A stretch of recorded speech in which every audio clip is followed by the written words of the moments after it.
Hello बच्चों, मैं सांक आप सभी का स्वागत करता हूं अपने यूट्यूब चैनल सांक स्टडी सर्कल में। तो आज हम फिर से प्रेजेंट हैं एक और ब्रांड वीडियो के साथ, जिसमें कि आज हम संपूर्ण ज्ञान लेंगे कोशिका द्रव्य यानी साइटोप्लाज्म के बारे में। तो यदि आप किसी एग्ज़ाम में बैठने वाले हैं, या आप क्लास 9 के स्टूडेंट हैं, या आप 11th क्लास के स्टूडेंट हैं जिनको कि साइटोप्लाज्म यानी कोशिका द्रव्य के बारे में जानना है, सो वीडियो को पूरा अंत तक देखना है ताकि आपके हर कंफ्यूजन इस वीडियो के बाद दूर हो जाए। तो आइए कोशिका द्रव्य को जानते हैं। चलिए हम आपसे एक सवाल पूछते हैं। यदि आपके पास कोई बाइक है, या कोई कार है, या कोई कुछ और है, मतलब कोई इंजन है आपके पास, उसको चलाने के लिए आपको क्या चाहिए? आप कहेंगे सर ईंधन चाहिए।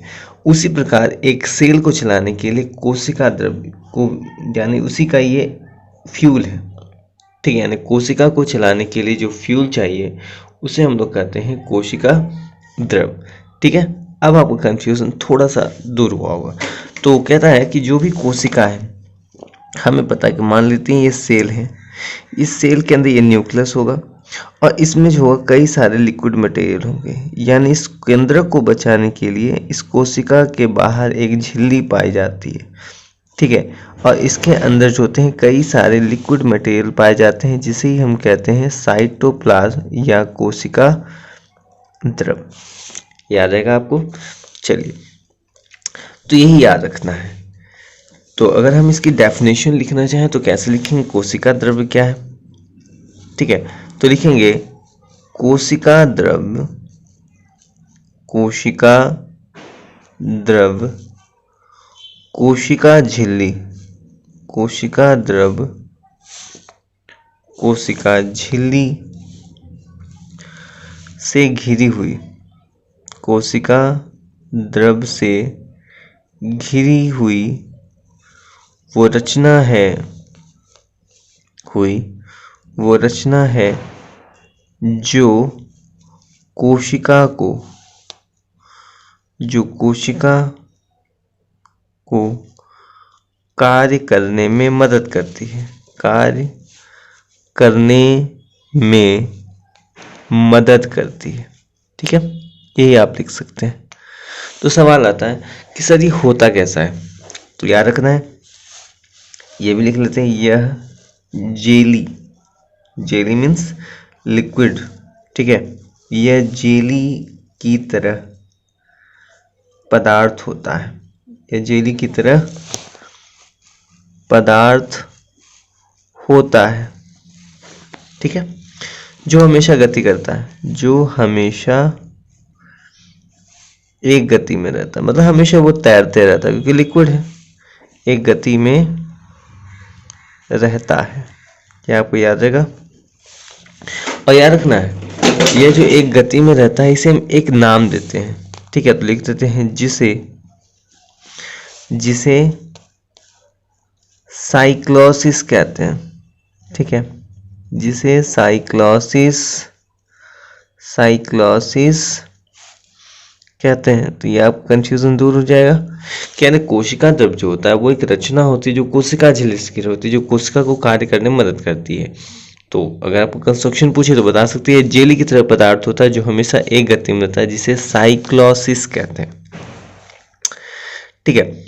याद रखना है। अगर आपसे पूछते कि साइक्लोसिस होता क्या है सर, व्हाट इज साइक्लोसिस, मतलब यदि आपसे पूछे व्हाट इज साइक्लोसिस, तो इसके बारे में आप लिख सकते हैं कि साइक्लोसिस एक मूल पदार्थ है। साइक्लोसिस क्या है बाबू?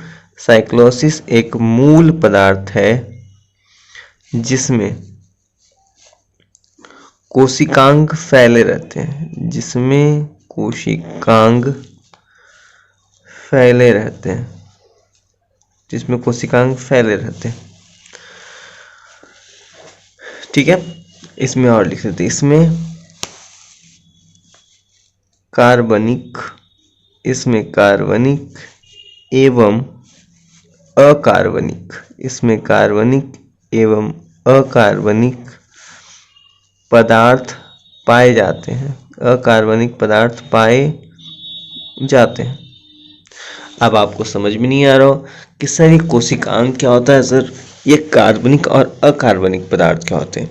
तो याद रखना है कोशिकांग। अगर आप कोशिकांग को संधि विच्छेद करें कोशिकांग तो होता क्या, कोशिका प्लस अंग।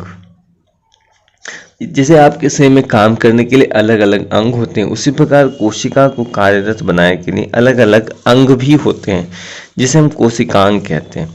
ठीक है, याद रखना कि इसमें जो लिक्विड पदार्थ पाया जाता है ये कार्बनिक होते हैं, अकार्बनिक। कार्बनिक यानी जो कार्बन से बने पदार्थ होते हैं। ठीक है, अकार्बनिक जिसमें कोई कार्बन का कोई अंश नहीं, जैसे ऑक्सीजन, नाइट्रोजन, हाइड्रोजन, ये सभी। यदि हम इसकी बात करें कार्बनिक की, तो बहुत सारे जो मूल पदार्थ हैं जो हमारी बॉडी में भी हैं, जिसका हम यूज़ करते हैं, वो कार्बन से बने हैं। हमारी पूरी शरीर ही ऑलरेडी कार्बन से बनी है। ठीक है, तो दो तरह के पदार्थ पाए जाते हैं कोशिका के अंदर, जो या तो कार्बनिक होंगे या तो अकार्बनिक होंगे। और याद रखना कोशिकांग साइक्लोसिस, यानी याद रखना हमने जो अभी तक जाना उसको याद कर लेते हैं। कोशिका द्रव, कोशिका द्रव क्या है? एक द्रव है। ठीक है, इस द्रव में गति होती है, इस गति को साइक्लोसिस कहते हैं। क्या कहते हैं? साइक्लोसिस कहते हैं। साइक्लोसिस क्या है? साइक्लोसिस मूल पदार्थ है। साइक्लोसिस क्या है?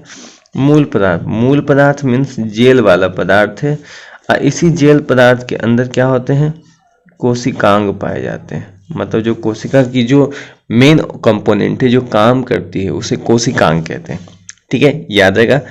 अब देखते हैं कि कोशिका द्रव के अंदर जो कोशिकांग होते हैं वो कितने प्रकार के होते हैं। ठीक है, चलिए, तो अब लिखा गया है कि कोशिकांग में जो होते हैं कोशिका द्रव में कई कोशिकांग पाए जाते हैं। कोशिकांग हम समझ गए थे, इनके चारों तरफ उपस्थित झिल्ली, जिसको हम कोशिका झिल्ली कहते हैं, इसके आधार पर इन्हें 4 श्रेणी में बांटा गया है। अब वो कौन कौन से? सबसे पहला आता है बिना झिल्ली वाले। बिना झिल्ली वाले मतलब वैसा कोई अंग होगा जिसके बाहर किसी प्रकार का कोई प्रोटेक्शन नहीं पाया जाएगा, तो उसे हम कहेंगे बिना झिल्ली वाले। तो बिना झिल्ली वाले की अगर हम बात करें तो इसके अंदर देखिए नाम उदाहरण लिख देते हैं।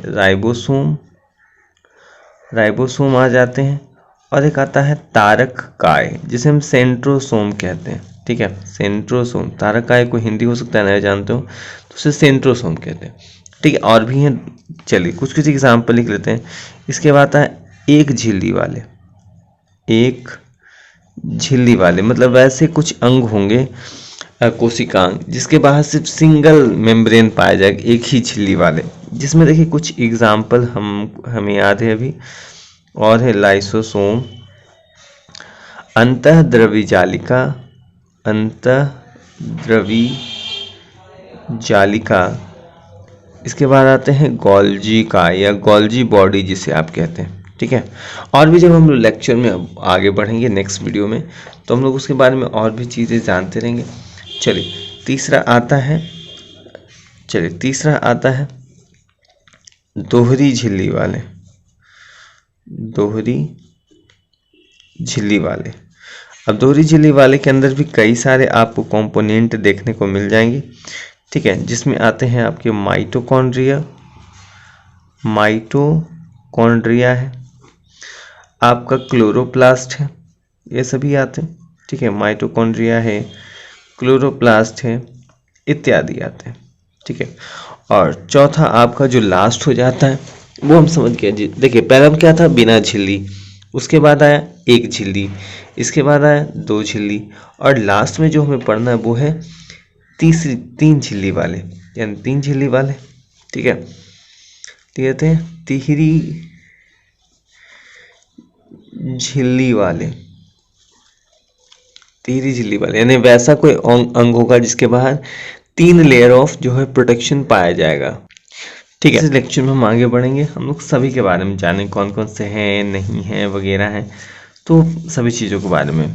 तो आई होप आपको वीडियो अच्छा लगा। वीडियो पसंद आया तो प्लीज़ लाइक शेयर सब्सक्राइब करना ना भूलें। और अगर आपने इसकी पिछली वीडियो नहीं देखी जिसमें हमने और भी चीज़ों की बात की है, तो प्लीज़ इस वीडियो को वॉच करें। नीचे लिंक आपको डिस्क्रिप्शन में देखने को मिल जाएगी।